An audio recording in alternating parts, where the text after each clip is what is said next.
Barrister Mbeseha, it's at this point we would like to hand the floor over to you, looking at this particular scenario in Erat. The gunmen were not identified, and it is not an isolated case. There's so many other cases where so-called gunmen who are never identified get to just commit blatant shootouts and kill an individual and just walk away. This time around, they threatened the entire community, telling them they would be back, and it reinforced a state of fear, which led the entire village to flee and find their ways to different other parts, like even different countries like Nigeria. With regards to this, what would you say, Barrister Mbeseha? A number of things to say about it. The first thing is this is happening in 2024, almost 8 years into the conflict, and refugees are still streaming out of their locations to Nigeria or somewhere else. Just take it back a few minutes, a few days ago, we talked about the return to normalcy. And you asked me yesterday whether the international community knows, has received our message. The answer I said yes. This is the people, the chief, his wife, and his compound band. The villagers are fleeing. Everybody fleeing with his own family to some safety. I guess in that community there are schools. Is that an environment that the international community, led by the US ambassador, the Vatican ambassador, the archbishop, and other people, think the children in that elect, I don't know how you call it, should go to school? Is that an environment for children to go to school? In that generalized insecurity? Certainly not. So 10 years into the struggle, 8 years into the struggle, people are still fleeing. So there's no talk of normalcy. But let us go back to the killing of the gentleman, the chief and his wife. Once you hear something reported by Yawundi, because the report will end up with the government, unidentified gunmen. They call it unidentified gunmen. Maybe that's what the government say. The passerby say, well, Amba boys. Those are the common reports you hear all the time. So you read a lot into this thing. I've said anything that you hear from the government, unidentified gunmen, Amba boys, take it with a pinch of salt. Because to their responsibility to protect the people, and they should be able to investigate and tell you who are these people. If they are not doing it, it is total failure of governance on their part, not on the part of Amazonian. But as homework, when we close on this topic, I would like to remind our people and our followers that in this struggle is centered on two things in terms of security. There's the Amazonian struggling forces, which we call the ASA. They can call themselves different names. They are grouped into one name called ASA. They are the ones challenging the government of Cameroon, not Amba boys. No. Opposing the ASA is a formidable force of what they call the Cameroon Security Forces, grouped in different formats.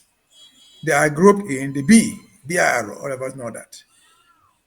They are grouped in the police, the gendarmes, even the customs. Those are their uniform wearing soldiers. But in addition to that, they have the affiliated groups. They don't call themselves Amba Boys. They have the affiliated groups, which include, for example, the ADF. The ADF of AG of C does not call itself Amba Boys. They call themselves ADF. But we know that they are the affiliates of the government. So when you say Amba fighter, you're not referring to ADF. You're not referring to ASA. So who are these Amba Boys? A group has been created officially called the Amba Boys.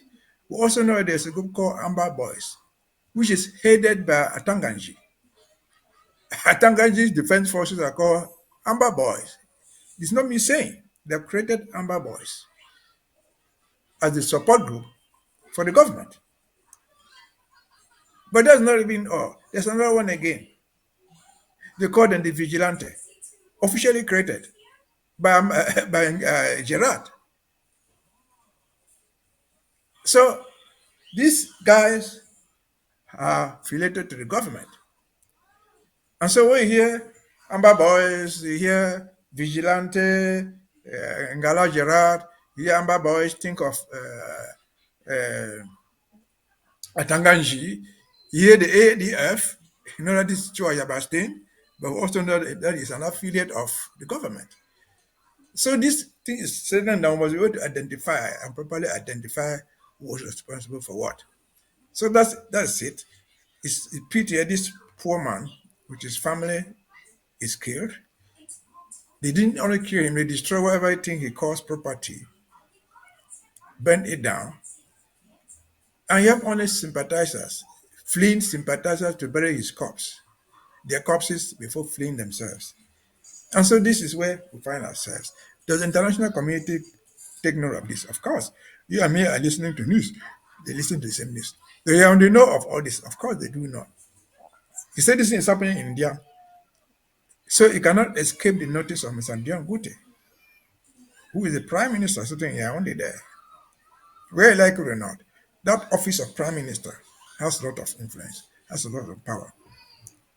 In that very Indian there, yet people go to Yaoundé as senators, who go to Yaoundé as members of parliament. And so, where are they? What excuse did they give to the family of this poor man being killed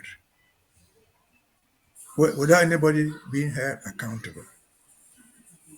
These are the very people.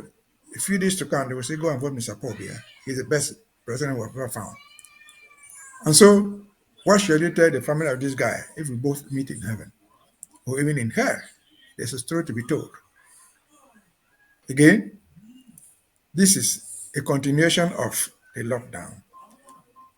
The purpose of this government, which we declare was to address the root causes of the problem, solve the uncontrollable violence, peace will return.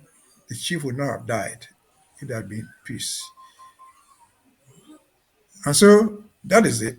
The motorbike guy who was driving his motorbike would not have been shot dead openly in the street if they had resolved this problem for which we are not responsible. No Ambazonian is ever responsible for this war. They had the right like anywhere else, even slaves had the right to ask for some rights to ask for their rights as slaves. And if you ask your right as a slave, and the slave master turns a gun on you, well, you will die fighting if you still have the force to fight even as a slave. And so that's it. I think the message is clear. There's no return to normalcy. The risk is higher. If the chief, an old man, married, could just be killed, how do you expect a little child, a little boy, a little girl, 10 years, 6 years going to primary school, to survive in this environment? As we've said, the whole environment of Amazonia is school unfriendly, is people unfriendly because of the security that prevails at random permanently there for the past 7 years.